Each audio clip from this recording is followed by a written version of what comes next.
মই NDA মিত্ৰজোঁটৰ প্ৰাৰ্থী গীতামণি বৰা, ঘৰ মোৰ বৰাহীগাঁও। হয়, সম্পূৰ্ণ সমৰ্থন পাইছোঁ, একো অসুবিধা পোৱা নাই। আশা কৰিছোঁ নিৰ্বাচন খুব সুন্দৰভাৱে পাৰ কৰিম। ইছ্যু বুলি ক'বলৈ গ'লে জিলা পৰিষদৰ 6খন পঞ্চায়ত অন্তৰ্ভুক্ত হয়। ৰাইজৰ যিখিনি আধৰুৱা কৰিব নোৱাৰা কাম বিধায়কৰ পুঁজিৰে যিখিনি শেষ কৰিব নোৱাৰে, আপোনালোকে নিশ্চয় জানে জিলা পৰিষদত আমাৰ 20% ফাণ্ড পায়। তাৰ পৰা মই যিমান পাৰোঁ দুখীয়া ৰাইজৰ সৰু সুৰা যিবিলাক আমাৰ গাঁৱত সংঘৰ পৰা আদি কৰি নামঘৰ যি এনেকুৱা সৰু ধৰণৰ কাম আমি কৰি যাম, ৰাইজৰ প্ৰতিশ্ৰুতি পূৰণ কৰিবলৈ চেষ্টা কৰিম। কি ক'লে? ৰঞ্জিত কুমাৰ দাস। নাই নাই নাই আছে, আমি ঢোলে ডগৰে অহা নাই, আমাৰ সম্পূৰ্ণ যথেষ্ট সমৰ্থক আহিছে। পিছত দেখা পাব। কৰিছে এই বৰ্তমান আমাৰ নতুনকৈ নাই কৰা। মোৰ 8গাঁও গাঁও পঞ্চায়তত 2টাকৈ ৰাস্তা তেখেতে শুভ উদ্বোধন কৰিছে। ভাবোঁ সম্পূৰ্ণ ভাবোঁ, দৃঢ় বিশ্বাস। তেখেতে আমাৰ 8গাঁও গাঁও পঞ্চায়তখনত এই নিৰ্বাচনৰ আগে আগে 2টা সম্পূৰ্ণ ৰাস্তা আমাক দিছে, আৰু আমি অসম দৰ্শন আঁচনিৰ জৰিয়তে 4টাকৈ নামঘৰত আমি পুঁজি পাবলৈ সমৰ্থন হৈছোঁ। নহয়, মই 2013 চনত প্ৰথম 8গাঁও গাঁও পঞ্চায়তৰ সভানেত্ৰী হিচাপে কাৰ্যনিৰ্বাহ কৰিছিলোঁ। নাই, মই অগপ দলৰ পৰা টিকেট নাপালোঁ। মই এগৰাকী অৱসৰপ্ৰাপ্ত শিক্ষয়িত্ৰী, গতিকে মই কাকো বেয়া ভাৱত ৰখাও নাই। তথাপিও মই নিৰ্দলীয় খেলিম বুলি আগবাঢ়ি আহিছোঁ, আৰু মোৰ লগত সকলো জড়িত হৈ আছে। মই বহুত 90% আশাবাদী। আপুনি এগৰাকী সামাজিক মানুহ, সৰু অৱস্থাৰ পৰা নাটক ভাওনা হওক, নৃত্য হওক বা সাংস্কৃতিক এগৰাকী মানুহ হৈ পেলাই, সেইটো এটা আপোনাৰ এটা প্লাছ পইণ্ট হ'ব নেকি? মোৰ প্লাছ পইণ্ট সেইটোও আছে, আৰু অকল মই সামাজিকেই নহয়, বিভিন্ন ধৰণৰ ৰাজনীতিও সৰু পৰাই কৰি আহিছোঁ বুলি ক'ব পাৰি। আৰু মই বিশেষকৈ সমাজৰ যিখিনি উন্নয়নমূলক কাম কাজ সেইখিনিও মই জড়িত হৈ আছোঁ, আৰু বিশেষকৈ সৰু সৰু ল'ৰা ছোৱালীৰ মাজতো মই সম্পূৰ্ণ জড়িত হৈ আছোঁ। আৰু আমাৰ যিখিনি কৰিবলগীয়া কাম সমাজত, সকলো কাম কৰিম বুলি মই বৰ্তমান ওলাই আহিছোঁ, আৰু মই সকলো বৰ্তমান কাম কৰিম বুলি ওলাই আহিছোঁ বুলি আপোনালোকক কথা দিছোঁ। এতিয়া আপোনালোকে যাতে মই নিৰ্দলীয়ভাৱে খেলিছোঁ, সেই নিৰ্দলীয়ত যাতে আপোনালোকে সকলোৱে সহায় সহযোগিতা আগবঢ়াবলৈ মই আপোনালোকৰ ওচৰত কৰজোৰে অনুৰোধ কৰিছোঁ। মোৰ নামটো ৰিজুমণি বৰুৱা।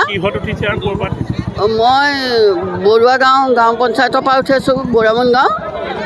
আৰু মই ZPC উঠিছোঁ, মনোনয়ন পত্ৰ দিলোঁ ZPC। মই নিৰ্দলীয় প্ৰাৰ্থী হিচাপে উঠিছোঁ। আপুনি কিয় ইলেকশ্যন খেলিবলৈ আহিছে? এতিয়াও আহিছোঁ মই খেলিবলৈ। কিয় আহিছে আপুনি? মই ৰাইজৰ সমাজৰ কাম কৰিবৰ কাৰণে আহিছোঁ। সমাজৰ কাম কৰিবলৈ? হয়। সমাজত কি বেয়া দেখিছে আপুনি? মই সমাজৰ বহুতখিনি দেখিছোঁ, বস্তুৰ দাম বাঢ়িছে। আমাৰ যিখিনি আমাৰ ধৰক বিশেষকৈ মহিলাসকলৰ ৰান্ধনি ঘৰৰ চিলিণ্ডাৰটোৰ দামেই এতিয়া ইমান বাঢ়িলে, আৰু মিঠাতেলৰ দাম কিমান বাঢ়িছে, আৰু বিভিন্ন ধৰণৰ বস্তু বাহানি বাঢ়িছে। আগৰ বিস্কুটৰ পেকেট এটাৰ দাম 2 টকাত আমি পাইছিলোঁ, কিন্তু এতিয়া সেইটোও নাই আমাৰ। গতিকে আমি এই বস্তুৰ বাহানি ইমান দাম বাঢ়িছে যেতিয়া, গতিকে মই সেইকাৰণে ওলাই আহিছোঁ। মোৰ লগত বহুতো সতীৰ্থ আছে, আৰু তেখেতসকলেও মোক সহযোগিতা আগবঢ়াইছে। সেইবাবে মই সমাজৰ কাম কৰিম বুলি মই ওলাই আহিছোঁ। মই বৰুৱামুন গাঁও পঞ্চায়তৰ পৰা। 9 নং কাকডোঙা জিলা পৰিষদৰ পৰা মই আঠিত। কেনেকুৱা আশা লৈ পেলাই আহিছে? আশাটো মই 100%। বিজেপি মিত্ৰজোঁটক হটাব পাৰিবনে যে তেওঁলোক শক্তিশালী? আচলতে নিৰ্ভৰ কৰে সেই প্ৰাৰ্থীজনৰ কৰ্মৰ ওপৰত, ভৱিষ্যতে অতীতত কৰি অহা কৰ্মৰ ওপৰত নিৰ্ভৰ কৰে। যদি মই অতীতত ভাল কাম কৰি থৈছোঁ, ৰাইজে যদি বুজি পায়, যদি ৰাইজৰ কাৰণে মোৰ প্ৰয়োজন, ৰাইজে নিশ্চয় মোক চিলেকশ্যন কৰিব। যদিহে মই বেয়া কাম কৰিছোঁ, ৰাইজৰ বেয়া এটা মই কাম কৰিছোঁ বা ৰাইজৰ কাম কৰিব নোৱাৰোঁ বুলি ৰাইজে ভাবে, তেতিয়া মই কেতিয়াও জিকিব নোৱাৰিম। সেইটো ৰাইজৰ ওপৰত নিৰ্ভৰ কৰিব। 100%। বহুত দিনত দেখা গৈছে আপুনি একদম মাটি মানুহৰ লগত মিলি কাম কৰিছে বহুত দিনৰ পৰা, জাতীয় সংগঠন গঠন কৰিছে। মইতো একচুৱেলি ৰাইজৰ কামত আজি প্ৰায় 15 বছৰমানৰ পৰাই কৰি আছোঁ, কিন্তু যিখিনি কৰিছোঁ মোৰ নিজৰ বগীয়াকেহে মই কৰি আহিছোঁ ৰাইজৰ হৈ। কিন্তু এনেকৈ দল বা কিবা সংগঠন এনেকৈ ধৰণে দলীয় হৈ কোনো কাম কৰা নাই। এইবাৰ কংগ্ৰেছ দলে মোক এটা সুবিধা দিছে, তেখেতসকলে মোক এটা ZPC আসনত বহুৱাই ৰাইজৰ হৈ কাম কৰিবলৈ মোক এটা সুবিধা দিছে। ময়ো আনন্দিত, আৰু মই ভাবোঁ ৰাইজৰ হৈ কিবা এটা কৰি থৈ যাব পাৰিম। আমাৰ প্ৰাৰ্থীসকল জিকিব। ৰাইজ যিহেতু আমাৰ আমাৰ পাৰ্টীৰ লগত আছে। অসম গণ পৰিষদৰ ভাৰতীয় জনতা পাৰ্টীয়ে কোনোদিন ৰাইজৰ পৰা পলোৱা নাই। মুখ্যমন্ত্ৰী হিমন্ত বিশ্ব শৰ্মা ডাঙৰীয়াই হওক বা ময়ে হওক বা ৱাৰ্ড মেম্বাৰগৰাকীয়ে হওক কেতিয়াও ৰাইজৰ পৰা আঁতৰি যোৱা নাই। আপোনালোকে দেখিছে চিটুৱেশ্যনটো।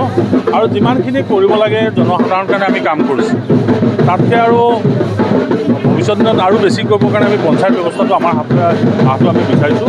আৰু মই আশা কৰিছোঁ যে ভাৰতীয় জনতা পাৰ্টী আৰু অসম গণ পৰিষদৰ যিবিলাক প্ৰাৰ্থী আছে তেখেতসকলে লগতে ক'ৰবাত আমাৰ গণশক্তিও আছে। কিন্তু আমি এটা কথা ভাবিলোঁ যে ৱাৰ্ড মেম্বাৰ ৰাইজে যাক সমৰ্থন কৰিব তাৰ লগতে হ'ব। এইবাৰ দেখা গৈছে যে কংগ্ৰেছৰ প্ৰাৰ্থী নকেদি সংঘাত হৈছে, কিন্তু এনেকুৱা আপোনালোকে দলীয় প্ৰাৰ্থী দিছে আপোনালোকৰ মাজত এইটো এটা আমাৰ কংগ্ৰেছৰ এইকেইজন প্ৰাৰ্থীৰ মাজতে সংঘাত কিন্তু। মই কংগ্ৰেছৰ কথা নাজানিম।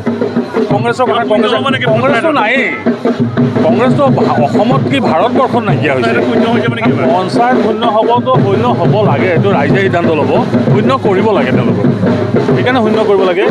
কংগ্ৰেছৰ লগত যদি ৰাইজ থাকে, আজি ইমান বছৰে যি ধৰণে আমাৰ ডেভেলপমেণ্ট নহ'ল ইয়াৰ গোটেই গুৰি কিন্তু কংগ্ৰেছৰ দিনত পঞ্চায়ত ব্যৱস্থাটোৱে ইমানেই বেয়াকৈ ব্যৰ্থ হ'ল আৰু ব্যৰ্থ কৰি দিলে যে জনসাধাৰণৰ মাজত এতিয়াও বহুত কাম কৰিব লগা আছে। আপোনালোকে দেখিছে যে নলা নৰ্দমাৰ পৰা আৰম্ভ কৰি বিভিন্ন ধৰণৰ কাম কাজ সেই সময়ত যদি কৰা হ'লে আজি আমি বেলেগ কথা চিন্তা কৰিব পাৰিলোঁ। ভূপেন বৰাই এনেকুৱা এটা ৰাজনীতি কৰিছে। ভূপেন বৰাৰ কথা নাজানো।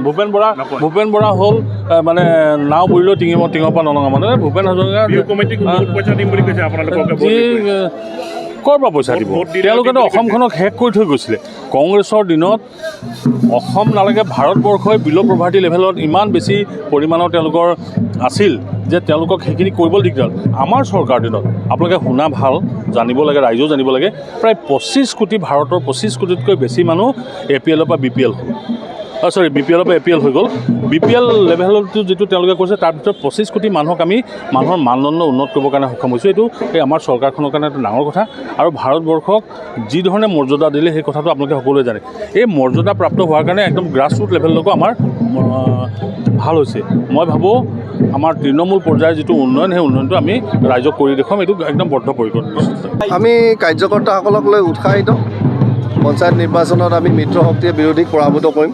আজি আমাৰ দেৰগাঁও সমষ্টিৰ অন্তৰ্গত 4টা জিলা পৰিষদ আঞ্চলিক পঞ্চায়তসমূহে প্ৰাৰ্থীসমূহে আজি মনোনয়ন দাখিল কৰিছে।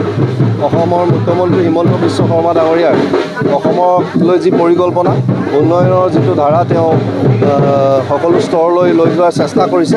আমি পঞ্চায়তসমূহ দখল কৰি, জিলা পৰিষদ আঞ্চলিক পঞ্চায়তসমূহ দখল কৰি মিত্ৰ শক্তিয়ে তেখেতৰ সেই সপোনক বাস্তৱ ৰূপ দিবলৈ চেষ্টা কৰিম। আৰু আমি বিশ্বাসী যে আমি বিৰোধী দলসমূহক পৰাভূত কৰি এই পঞ্চায়ত নিৰ্বাচনত জয়ী হ'ম। আমাৰ 5টা সমষ্টিত 8টা ব্লক। 8টা ব্লকৰ আমাৰ 2টা ব্লক বোকাখাটত, 1টা ব্লক সৰুপথাৰ আৰু 3টা ব্লক আপোনাৰ গোলাঘাটত নমিনেশ্যন দি আছে। আৰু এইটো দেৰগাঁৱৰ ইয়াত 2টা ব্লকৰ মানুহ ইয়াত নমিনেশ্যন দিবলৈ আহিছে। দেৰগাঁৱৰ আমাৰ DC অফিচত তাকে অলপ মই খবৰ ল'বলৈ আহিছোঁ। কংগ্ৰেছৰ কেতিয়াবা প্ৰাৰ্থী কেন্দ্ৰিক সংঘাত হোৱা দেখা গৈছে যে আপুনি নিজৰ ববীয়াকে প্ৰাৰ্থী দিছে বুলি অভিযোগ আহিছে। সামাজিক বিভিন্ন ক্ষেত্ৰত কিমান দুখ সঁচা দুৰ্বলী প্ৰাৰ্থী দি বিজেপিক জয় কৰাব বুলি আশা কৰিছে বহুজনে, কিন্তু এইটো বিজেপিৰ মাজৰ পৰা ওলাইছে। কি ক'ব আপুনি? এইটো সম্পূৰ্ণ অসত্য কথা। আমি ষ্ট্ৰং কেণ্ডিডেট বিচাৰিছোঁ আৰু কোনো আমাৰ অসুবিধা নোহোৱাকৈ আমি কেণ্ডিডেট শক্তিশালী কেণ্ডিডেট বাছি উলিয়াইছোঁ। আৰু এইবাৰ আমি আমাৰ 20টা জিলা পৰিষদৰ ভিতৰত আমি সৰহসংখ্যক আমি জিকিম বুলি ধাৰণা। চাওক, বৰ্তমান আপোনাৰ নিবনুৱা সমস্যা, আপোনাৰ জাত পাত ধৰ্ম নামত যিবিলাক ৰাজনীতি, আপোনাৰ মূল্য বৃদ্ধিকে আদি কৰি যিবিলাক ইছ্যু আছে এই ইছ্যুবিলাকৰ ওপৰতে আমাৰ নিৰ্বাচন। আমি নিশ্চিত আছোঁ। হয়, ধন্যবাদ। ভগৱানৰ আশীৰ্বাদ, ৰাইজৰ মৰম, তাৰ বাবে আজি এনেকৈ ৰাইজৰ লগত থাকিব সুবিধা পাইছোঁ। 100% নিশ্চিত বুলি ভাবিব পাৰে চাগে। আমাৰ আত্মবিশ্বাস আছে ৰাইজৰ আশীৰ্বাদৰ ওপৰত। ইছ্যু আমাৰ উন্নয়নে, আমাৰ মিত্ৰজোঁট চৰকাৰখনে যি উন্নয়নৰ ধাৰা ৰাখিছে বৰ্তমান সময়খিনিত, সেই উন্নয়নৰ ধাৰা অব্যাহত ৰখাটোৱে আমাৰ কৰ্তব্য আৰু সেইটো হিচাপতে কাম আগবঢ়াই যাম।